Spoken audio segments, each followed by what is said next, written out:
Good morning, Assalamualaikum, what is up guys? Welcome back channel Ustaz Yang Mangkari. Terkantai kat akhirnya. Kekalahan tu kedua season ni unexpected. Sebab kalau kita tengok dari segi records, obvious gila. Liverpool is the better team dan the best team sebenarnya dalam Premier League compared to Arsenal yang nombor kedua.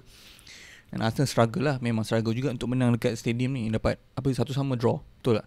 Jimenez goal dan Arsenal goal balik satu. But apa yang berlaku kat sini yang kita tengah saksikan adalah apa dia guys? Kekalahan 3-2 ni berlaku pada masa yang tepat untuk Liverpool lah. Sebab diorang still ada buffer banyak games. Arsenal pun tak menang 11 point. Aku tahu ramai orang akan cakap, ni adalah keselesaan yang berlaku kat Liverpool, membuatkan diorang rasa macam kita selesa, kita dah 12 point clear, so kita tak payah go for it. Membuatkan kejatuhan yang berlaku yang kita nampak 11 point. And ramai orang start risau. Aku faham, aku still rasa diorang akan menang Liga sebab terlalu jauh 11 point ni. Di kala mana Arsenal dengan injury crisis tu, Gabriel semua ni, aku rasa terlalu impossible untuk kejar kan. Sebab game tinggal berapa, 7 game je lagi. Walaupun tak impossible, tapi kamu nak 11 point ni almost impossible lah man. Lainlah kalau Arsenal ada Messi apa kan. So aku faham kenapa orang cakap kejatuhan. Sebab kalau kau tengok since kita ambil pada bulan puasa lah, games yang Liverpool menang pun agak merunsingkan dari segi performance kan. Tapi dia boleh pull it out of the bag. Macam last game 1-0 menang contoh kan, Jota score. Tapi overall game ramai orang expect lebih dari Liverpool, betul tak? Tapi dalam game ni, kalau kita tengok apa yang Slot bagi tahu is bukan masalah performance tak okay ke apa, it's just that mistakes yang berlaku kan. But aku tak setuju sebenarnya sebab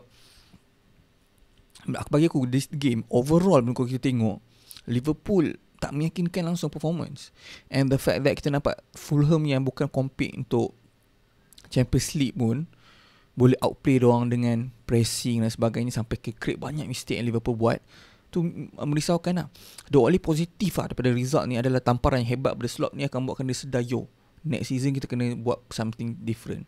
So dah berapa banyak game dah yang performance dah slowly bagi kau signal yang kau kena improve kau punya team, especially next season. Yang mana aku tak faham macam contoh kan, Chiesa, kenapa dia tak diberi peluang banyak lebih awal contoh untuk masuk dan sebagainya kan. Walaupun aku tak tahu apa kat kita at the end of the day kita susah cakap sebab kita tak dekat training, kita tak nampak apa yang jadi kan. So kita tak boleh nak cakap perform ke tak perform, dia bias ke apa, sebab mungkin dekat training tak perform. But still, adakah apa yang kita nampak so far ada play-play yang ada atas padang cukup untuk kau rasa macam nak justify okay lah player lain tu tak se-perform diorang? Susah agak tu. But point yang aku cuba buat sebenarnya okay lah kau nak cakap macam ni, so kalau diorang tak buat mistake defensively diorang menang game ni, alright. Kalau kau nak berpegang dengan pegangan itu, aku boleh terima lah.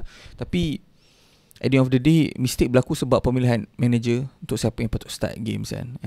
And kalau player yang sama yang dia start tu buat mistake banyak sangat, kau tak boleh nak control lah. And kau kena terima. Tapi kadang macam susah untuk aku sendiri as a neutral yang tengok ya, untuk terima. Sebab macam contoh kan, keputusan macam ni lah, contoh aku bagi Konate, aku rasa one of the worst game Konate season ni lah untuk Liverpool. Tapi kalau kita tengok Kwanzaa, game Ipswich tak silap aku kan, awal season itu tak meyakinkan cara dia start the game, dia kena sub. Konate berapa banyak masa dia beri kepercayaan oleh manager, aku tanya kau. So inconsistency ni buatkan kau rasa macam apa masalah sebenarnya, like, apa yang buatkan certain manager ni like yakin kat player yang nampak macam lagi tak meyakinkan certain games compared to yang lain. So ni persoalan yang aku sendiri tak boleh jawab, and aku rasa hanya manager je boleh cakap. Tapi dia pun acknowledge the mistakes pun.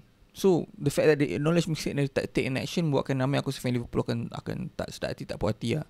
And yang paling, bukanlah karma, tapi paling tamparan aku rasa untuk dadak Liverpool adalah especially bila kita tengok the fact that player-player yang akan caw Liverpool for the sake of sebab tak ada contract lagi ni is the player yang kau akan target sebab tak perform, yang mana memang kita boleh argue diorang pun tak ada future lah kat team ni kan. Macam Salah, orang akan target dia tak perform game ni kan contoh. Tapi so nak cakap sebab dia pun bukan part of futures Liverpool. So kau tak boleh nak rasa macam Mamat ni patutnya dia perform lebih banyak dan sebagainya. Sebab he's not going to be that guy dah next season tu. Kita kena macam move on lah lebih kurang. So why not gunakan play-play yang kau akan move on macam Chiesa apa semua bagai and develop dia. Sebab Premier League dah almost done. Tak tahu nak kerja apa lagi. Tak ada lah. But shout out lah kat Fulham sebab still bagi extra satu game entertainment tu. Kita still tengok title Premier League ni ada plot twist at the end. Sebab Arsenal pun tak ada Liverpool lagi. Tapi tu macam susah sikit lah sebab tu kat Anfield. Yang ni game ni bukan kat Anfield, boleh lah Fulham tanpa orang.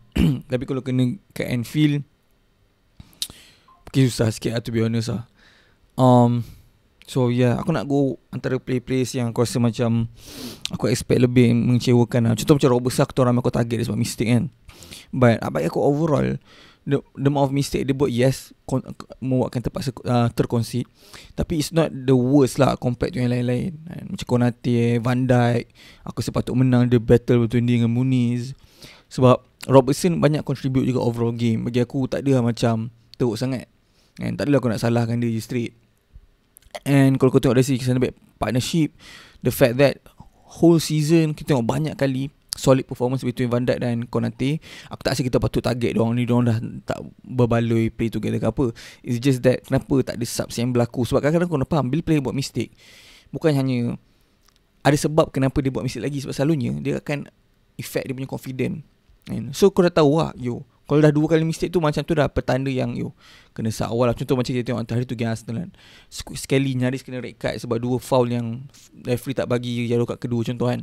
Mamat kena sub awal lah sebab dia nampak confident dia is not there. Timing game hari tu, timing tackle dia apa semua off. So kau kena buat something lah.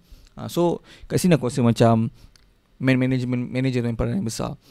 And aku macam terfikir satu persoalan kan. Aku rasa ni over lah fikir macam ni. Tapi macam adakah selama ni kita cakap Slot is the best manager in Premier League so far season apa sebagainya, sebabkan dia ada player yang macam menyelamatkan dia every single time? Salah. Bukan sebab like the system itself pun. Faham tak? Sebab Gravenberch punya performance pun slowly dan merudum compared to awal season hari tu. Contoh, betul tak? So macam aku teringat apa Ten Hag. Aku ingat zaman Ten Hag dapat nombor 2 mula-mula kat EPL kat MU. Kenapa? Sebab Ten Hag the best manager yang patut ganti manager sebelum untuk MU ke? Ataupun sebab memang Rashford selamatkan dia setiap game? Rashford Bruno diorang selamatkan dia setiap game. So benda tu aku cerita fikir. So bila shit hits the fan, adakah that manager tu boleh pull it off the back untuk dapatkan the result yang dia nak untuk Liverpool, untuk the team yang dia manage? Susah cakap. Sebab bagi aku game ni mengecewakan in terms of attack lah.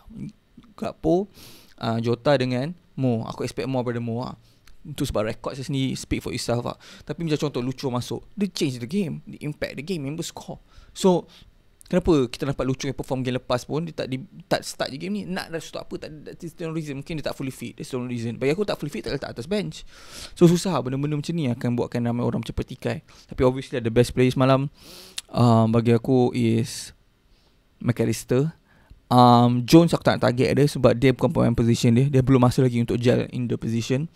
Sebab memang last game kau dapat dia perform, tapi kau nak faham, team yang main dengan kau malam ni dapat peluang untuk tengok Jones main last game. So dia dapat analyse and tengok kat mana weakness dia, main position yang bukan position dia.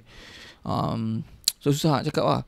So kalau tengok dari segi midfield, Gravenberch, McAllister paling menyelah. Sobo pun macam tak tahu ada masalah dari segi confidence ke apa. Tapi aku tak perlu risau lah, sebab aku still akan belajar pada benda ni. Slot pun akan belajar pada benda ni, Salah pun akan belajar pada benda ni, and akan bawa momentum ni towards to the next game.